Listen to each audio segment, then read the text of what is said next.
आप सभी साथियों का और विद्यार्थियों का टीचर्स क्लासवे के यूट्यूब प्लेटफॉर्म पर स्वागत है। और आज मैं आप लोगों के साथ मध्यकालीन भारत के ऐतिहासिक स्रोत के 50 महत्वपूर्ण प्रश्नों पर चर्चा करूंगा। तो चलिए शुरुआत करते हैं। आज का टॉपिक है मध्यकालीन भारत के ऐतिहासिक स्रोत। और आज का पहला महत्वपूर्ण प्रश्न है कि मध्यकालीन पुरातात्विक स्रोत के अंतर्गत निम्न में से किसका अध्ययन नहीं किया जाता है।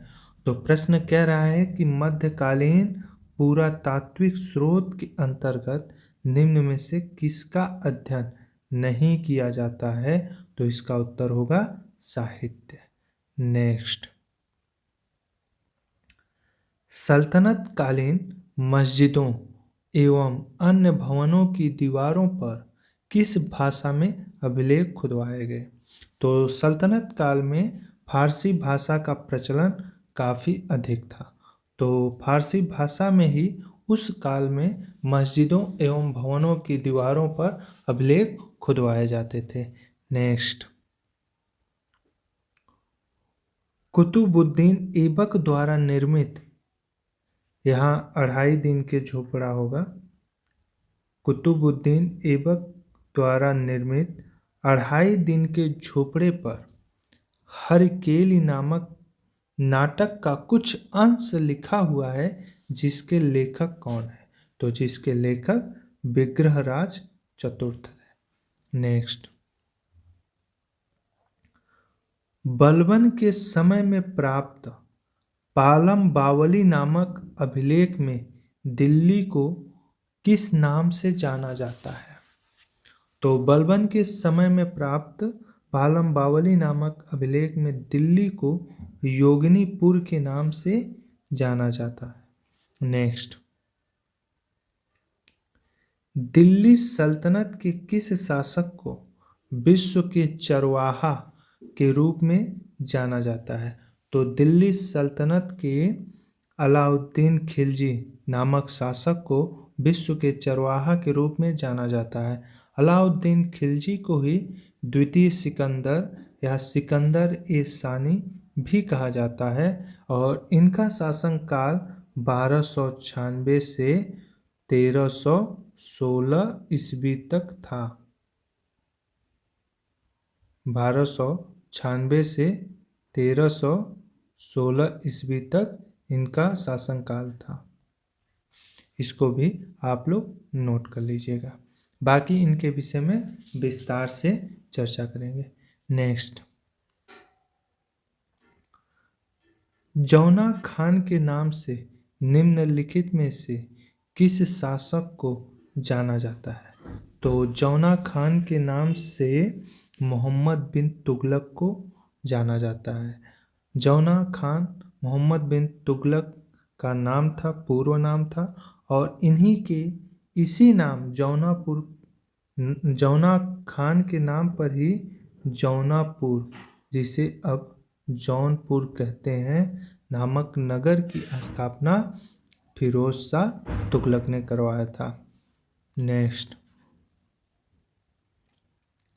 भारत की मुद्रा प्रणाली के इतिहास में निम्नलिखित में से किसके आगमन के पश्चात एक नवीन चरण की शुरुआत मानी जाती है। तो भारत में मुद्रा प्रणाली के इतिहास में निम्नलिखित में से किसके आगमन के पश्चात एक नवीन चरण की शुरुआत मानी जाती है। तो तुर्कों का आगमन होने के बाद भारत में मुद्रा प्रणाली के इतिहास में एक नए चरण की शुरुआत मानी जाती है। नेक्स्ट, मुहम्मद गौरी के सिक्कों पर किस भारतीय देवी या देवता का अंकन किया गया है। तो मोहम्मद गौरी के सिक्कों पर लक्ष्मी देवी का अंकन किया गया है। नेक्स्ट, किस सल्तनत कालीन शासक ने चांदी का टंका नामक सिक्का जारी किया। किस सल्तनत कालीन शासक ने चांदी का टंका नामक सिक्का जारी किया? तो इल्तुतमिश ने चांदी के टंका नामक सिक्के को जारी किया था। नेक्स्ट, रजिया सुल्तान द्वारा जारी किए गए चांदी का सिक्का कितने ग्रेन का था? तो रजिया सुल्तान ने जो चांदी का सिक्का जारी किया था वह 159 ग्रेन का था। नेक्स्ट, अलाउद्दीन खिलजी ने स्वयं द्वारा चलाए गए सिक्कों पर कौन सी उपाधि अंकित करवाए? तो अलाउद्दीन, जिन्हें कि हम सिकंदर सानी या द्वितीय सिकंदर भी कहते हैं, तो उन्होंने अपने सिक्कों पर सिकंदर अल सानी नामक उपाधि अंकित करवाई थी। नेक्स्ट, दिल्ली सल्तनत के किस शासक ने सर्वप्रथम सोने के सिक्कों पर कलमा खुदवाने की परंपरा की शुरुआत की? तो सर्वप्रथम दिल्ली सल्तनत के किस शासक ने सोने के सिक्कों पर कलमा खुदवाने की परंपरा की शुरुआत की थी? तो जौना खान या मोहम्मद बिन तुगलक। नेक्स्ट, दिल्ली सल्तनत के परोपकारी शासक फिरोज शाह तुगलक द्वारा अदा नामक सिक्का जारी किया गया जो किस धातु से निर्मित था? तो दिल्ली सल्तनत के जो फिरोज शाह तुगलक शासक थे, उन्होंने अदा नामक एक सिक्का जारी किया था और वह सिक्का तांबा का था। तो वह सिक्का तांबा धातु से निर्मित था। नेक्स्ट, सल्तनत कालीन कौन सा सिक्का मुगल शासक अकबर के समय तक विनिमय का साधन बना रहा? तो सल्तनत कालीन कौन सा सिक्का मुगल शासक अकबर के समय तक विनिमय का साधन बना रहा? तो वह था बहलोली सिक्का। नेक्स्ट, दिल्ली सल्तनत के किस शासक ने हौज शमसी नामक भवन का निर्माण करवाया था? तो दिल्ली सल्तनत के किस शासक ने हौज शमसी नामक भवन का निर्माण करवाया था? तो इल्तुतमिश ने ही हौज शमसी नामक भवन का निर्माण करवाया था। नेक्स्ट, फिरोज शाह को निम्नलिखित में से किसका मकबरा बनाने का श्रेय जाता है? तो फिरोज शाह को निम्नलिखित में से किसका मकबरा बनाने का श्रेय जाता है? तो खाने जहां तेलंगानी का। नेक्स्ट, मोठ मस्जिद का निर्माण दिल्ली सल्तनत के किस वंश के शासकों द्वारा करवाया गया था? तो मोठ मस्जिद का निर्माण दिल्ली सल्तनत के लोधी वंश के शासकों द्वारा करवाया गया था। नेक्स्ट, अटाला मस्जिद का निर्माण इब्राहिम शाह शर्की द्वारा करवाया गया जो कहाँ अवस्थित है? तो अटाला मस्जिद जौनपुर में अवस्थित है। नेक्स्ट, गोल गुंबद नामक मकबरे का निर्माण यूसुफ आदिल शाह ने कहाँ करवाया था? तो गोल गुंबद नामक मकबरे का निर्माण यूसुफ आदिल शाह ने बीजापुर में करवाया था। नेक्स्ट, बदरुद्दीन द्वारा रचित शाहनामा दिल्ली सल्तनत के किस शासक को समर्पित है? तो बदरुद्दीन द्वारा रचित शाहनामा दिल्ली सल्तनत के मोहम्मद बिन तुगलक शासक को समर्पित है।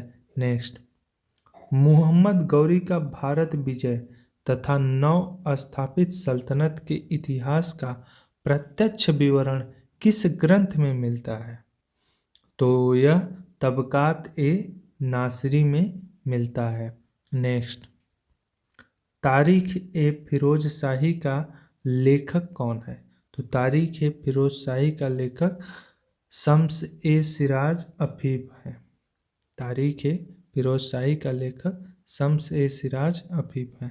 नेक्स्ट, अलाउद्दीन खिलजी की बाजार नियंत्रण व्यवस्था का वर्णन किस ग्रंथ में मिलता है? तो अलाउद्दीन खिलजी की बाजार नियंत्रण व्यवस्था का वर्णन तारीख ए फिरोज शाही में ही मिलता है। नेक्स्ट, फुतुह सलातीन के लेखक कौन थे? फुतुह सलातीन के लेखक मलिक इसामी थे। नेक्स्ट, सैयद काल का समकालीन ऐतिहासिक ग्रंथ है। तो सैयद काल का समकालीन ऐतिहासिक ग्रंथ तारीख ए मुबारक शाही है। नेक्स्ट, मराठी इतिवृत्त को क्या कहा जाता है?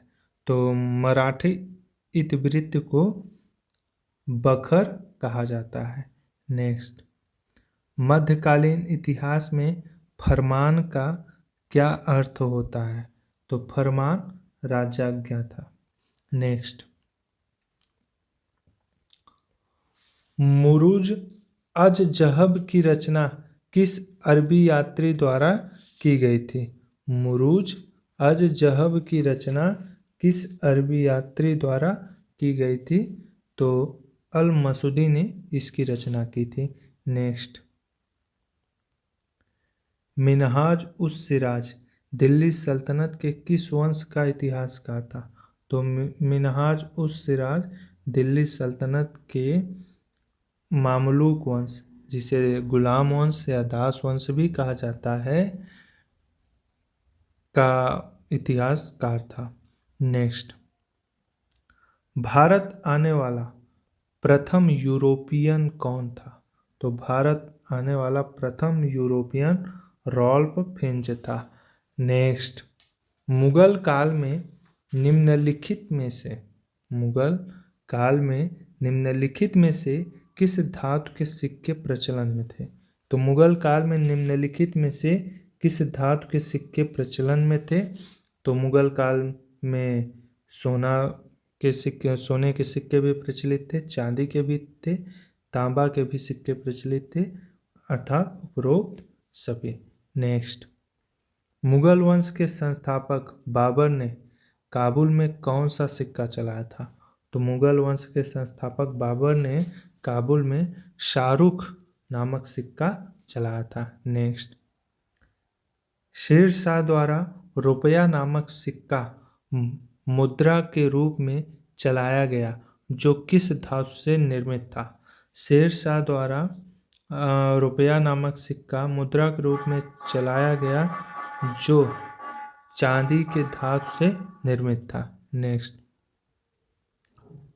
अकबर द्वारा जारी किए गए चांदी के सिक्के पर किस देवी या देवता का अंकन मिलता है? तो अकबर के द्वारा जारी किए गए चांदी के सिक्के पर किस देवी या देवता का अंकन मिलता है? तो यह राम का अंकन मिलता है। नेक्स्ट, विजयनगर शासकों के द्वारा चलाए गए सोने के सिक्कों को किस नाम से जाना जाता है? तो विजयनगर के शासकों द्वारा चलाए गए सोने के सिक्कों को वराह के नाम से जानते हैं। नेक्स्ट, विजयनगर के शासक हरिहर के द्वारा चलाए गए सिक्कों पर किस देवी या देवता का अंकन हुआ है? तो हरिहर के द्वारा चलाए गए सिक्के पर हनुमान का अंकन हुआ है। नेक्स्ट, विजयनगर राज्य के किस तट पर क्रूजेडो नामक पुर्तगाली सिक्का प्रचलन में था? तो पश्चिमी तट पर क्रूजेडो नामक पुर्तगाली सिक्का प्रचलन में था विजयनगर साम्राज्य में। नेक्स्ट, काबुली बाग मस्जिद का निर्माण मुगल वंश के संस्थापक बाबर द्वारा कहाँ करवाया गया था? तो काबुली बाग मस्जिद का निर्माण मुगल वंश के संस्थापक बाबर द्वारा पानीपत में करवाया गया था। नेक्स्ट, पुरानी दिल्ली में निर्माता के रूप में किस शासक को जाना जाता है? तो पुरानी दिल्ली में निर्माता के रूप में शेर शाह को जाना जाता है। नेक्स्ट, विट्ठल स्वामी मंदिर का निर्माण विजयनगर के किस शासक ने करवाया था? तो विट्ठल स्वामी मंदिर का निर्माण विजयनगर के कृष्णदेव राय ने करवाया था। नेक्स्ट, अपने किस ग्रंथ में अमीर खुसरो ने कुतुबुद्दीन मुबारक शाह के शासनकाल की राजनीतिक और सामाजिक दशा का वर्णन किया है? तो अपने किस ग्रंथ में अमीर खुसरो ने कुतुबुद्दीन मुबारक शाह के शासनकाल की राजनीतिक और सामाजिक दशा का वर्णन किया है? तो उन्होंने नूह नूह सिपिहर में कुतुबुद्दीन मुबारक शाह के शासनकाल की राजनीतिक सामाजिक दशा का वर्णन किया है। नेक्स्ट, बाबर की आत्मकथा तुजुक ए बाबरी मूल रूप से किस भाषा में लिखी गई है? तो बाबर की आत्मकथा तुजुक ए बाबरी तुर्की भाषा में लिखी गई है। नेक्स्ट, अकबरनामा अबुल फजल द्वारा कितने भागों में लिखा गया है? तो अकबरनामा अबुल फजल द्वारा 3 भागों में लिखा गया है। नेक्स्ट, रस गंगाधर की रचना निम्नलिखित में से किसके द्वारा लिखी गई है? तो रस गंगाधर की रचना निम्नलिखित में से पंडित जगन्नाथ द्वारा लिखी गई है। नेक्स्ट, रामायण का बांग्ला भाषा में अनुवाद किसने किया था? तो रामायण का बांग्ला भाषा में अनुवाद कृतिवास ने किया था। नेक्स्ट, दफ्तर खाना की नींव किस मुगल शासक द्वारा रखी गई थी? तो दफ्तर खाना की नींव अकबर द्वारा रखी गई थी। नेक्स्ट, मध्यकाल में पोथियाँ, बहियाँ, अखबारात क्या थे? मध्यकाल में पोथियाँ, बहियाँ, अखबारात क्या थे? शासकों के दैनिक कार्यों का विवरण पत्र। नेक्स्ट, निम्नलिखित में कौन एक क्षेत्रीय भाषा है? निम्नलिखित में कौन एक क्षेत्रीय भाषा है? तो निम्नलिखित में कौन एक क्षेत्रीय भाषा है? ध्यान दीजिएगा, प्रश्न कह रहा है कि निम्नलिखित में से कौन एक क्षेत्रीय भाषा है। इस प्रश्न का सही उत्तर होगा बांग्ला भी क्षेत्रीय भाषा है, असमिया भी क्षेत्रीय भाषा है, गुजराती भी क्षेत्रीय भाषा है। तो अर्थात इसका उत्तर होगा उपरोक्त सभी। यदि इसमें हिंदी दिया होता तो हिंदी एक राजभाषा है, यह भी नोट कर लीजिएगा। नेक्स्ट, बांग्ला साहित्य की प्रथम रचना कौन सी है? तो बांग्ला साहित्य की प्रथम रचना चर्यापाद है। नेक्स्ट, कृष्णदेव राय ने अमुक्तमाल्यद की रचना किस भाषा में की थी? तो कृष्णदेव राय ने अमुक्तमाल्यद की रचना तेलुगु भाषा में की थी। तो यह 50 महत्वपूर्ण प्रश्नों का श्रृंखला था जो मैंने आप लोगों के बीच चर्चा किया। उम्मीद है कि इस तरह के वीडियो से आप लोगों को अपनी तैयारी करने में काफ़ी मदद मिलेगी। धन्यवाद।